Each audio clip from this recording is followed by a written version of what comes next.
Hey, welcome to New York City. I'm going to invite you guys to come along with me for a few moments to get a snapshot of what a typical day looks like with us here in Brooklyn. So come check us out.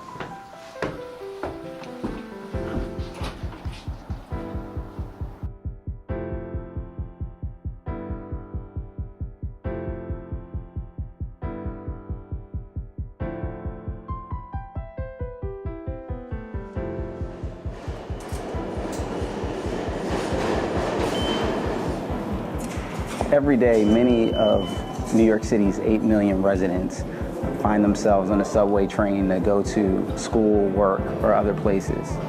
And living in Brooklyn, I've learned a couple things that are interesting about this particular borough. The first thing is that if Brooklyn was its own city, it would be the 4th largest city in the country.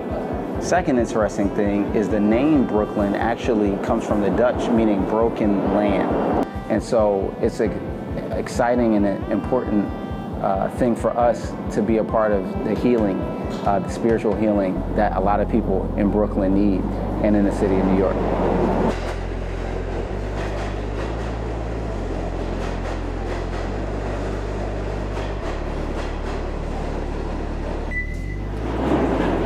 So moving to the city has caused a lot of different changes in the way that we do life. One of them is we actually got rid of our car because between the difficulty of finding parking spaces, the triple the cost of insurance, and the fact that we really just didn't need it to get around caused us to realize it really wasn't worth it. And so now this is our new car system that we have, just taking the subway, and it's not bad. I mean, it's an easy way to get around. But it also is a great way to actually interact with other people and meet with them as well.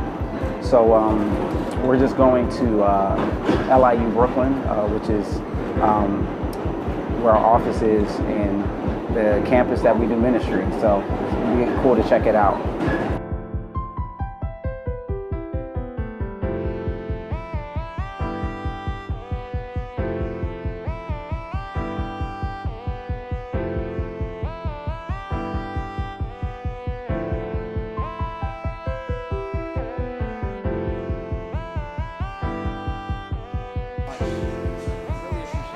So we're here at LIU Brooklyn with my man Stanley, the new president of Ignite, the student club that Bridge helped launch.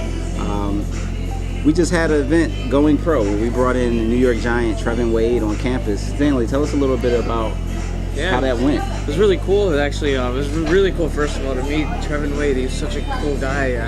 I can't even believe it. He's such a humble man. But having him there was just something I didn't even expect. Like, I knew he was going to talk to us about his life, but it just got so inspirational at one point. I couldn't even handle it anymore. This guy was just dropping knowledge on everyone that came, which was cool, and it really helped towards the people afterwards. A lot of people were coming up to me, talking to me about how inspirational it was and how great, like, they just took something from the event.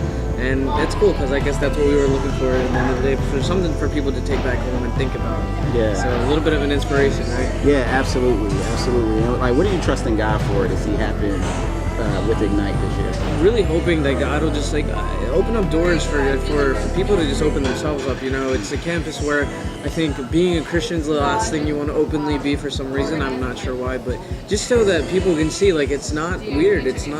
It is cool, you know, and for people to see that being a part of your life and that you're so okay with it and you're so proud of it, like, just as God is proud of every single one of us, like, I wanna see people be that proud back, you know. And yeah. Hopefully that's something that'll just contagiously take over the whole campus. Yeah, that's great. So how can people be praying, you think, for us as we enter into the fall and maybe some of the things we're still hoping that will happen, even administratively? Yeah, I definitely think it's one of those things that is definitely easier said than done, especially with people just like opening up to it in general.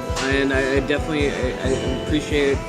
We really need prayer and hope in God helping people open up their hearts and just to be able to accept us even on campus when we start to even do this whole thing, and just, I don't know, just for everyone's hearts to be open and just to be expecting greatness. Well, I'm grateful that God put us together and allowed us to start working together. So that's a little bit of insight about how you could be praying for LIU Brooklyn.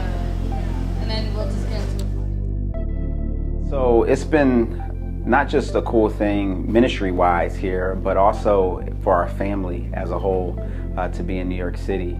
And now there are a couple things that we had to adjust to living in New York, and one of them is the size of apartments. The space is really tight, but you know what? How about I just kind of show you? So come follow me. Hey guys, how you doing? So this was you just passed the kitchen and the dining room and the bedroom and the living room and the bathroom. So yeah, that was a tour of the apartment. Hope you enjoyed it. But as I mentioned earlier, we have been here now for over 6 months. Yeah, almost 7. Almost 7 months. How has the transition to New York been for you guys? It's been really good overall. I mean, the first few months I was really exhausted, like just keeping up with the pace here. There's so much to see, so much to do. But it's been really good. This past January I started working.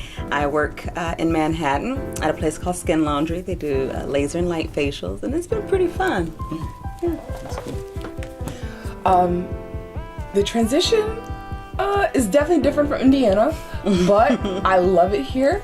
I've been interning for a few months. I finally got a job in February at Jersey Mike's Subs, the official sub shop of the New York Yankees.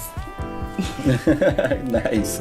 Cool. And what about, from the church transition, like to Bridge? How's that been for you guys? Well, it's been great. Everybody at the Bridge is so warm, so young. It's a very young, vibrant church. Just really, what's the word I'm looking for? Like a lot of different ethnicities and backgrounds, and so it's just a very unique place. But this is the fastest I've ever plugged into a church, so it's been really, really good. It's been a good fit for our whole family. A lot of churches talk about building community and building family. Well, we say, we aren't like a family, we are family. So this has been like the most unique community experience I've had at a church. And, everyone's at different places in their walk with Christ, but we're all super supportive of each other and reaching our spiritual goals, really. Yeah, I agree with everything that was already shared. And I mean, one thing that's kind of funny is we, went from being on the younger side of the spectrum to being the old heads in about a week. The average age of the church is about 25 years old. So folks are coming to us for wisdom, which is kind of a unique and interesting thing. But yeah, so it's been really great. As you can see from the brief tour that I gave you, that there really isn't much space in this apartment. We were really blessed to be able to be here. It's a short-term missionary housing that our church was able to offer us. And we're entering into a season where that is coming to an end. And the good thing about it is we'll be able to have a place that has a lot of space, more space. Not a lot of space. There is no such thing. It's New York. But more than here. And but it also comes with it the additional financial challenge. The average rent in New York City is about 3 times the amount, over 3 times the amount in Indianapolis, where we moved from. And so it means that we really need to raise more support in order to financially make up that difference. And so we're inviting, you as our ministry partners and potential partners to invest in us continually to help us meet that need, and to help us really be freed up to, in an unhindered way, continue to reach this great city with the gospel of Jesus Christ. So we thank you so much for all that you've done to this point, and for continuing to keep us in your prayers and in your giving. So thanks so much.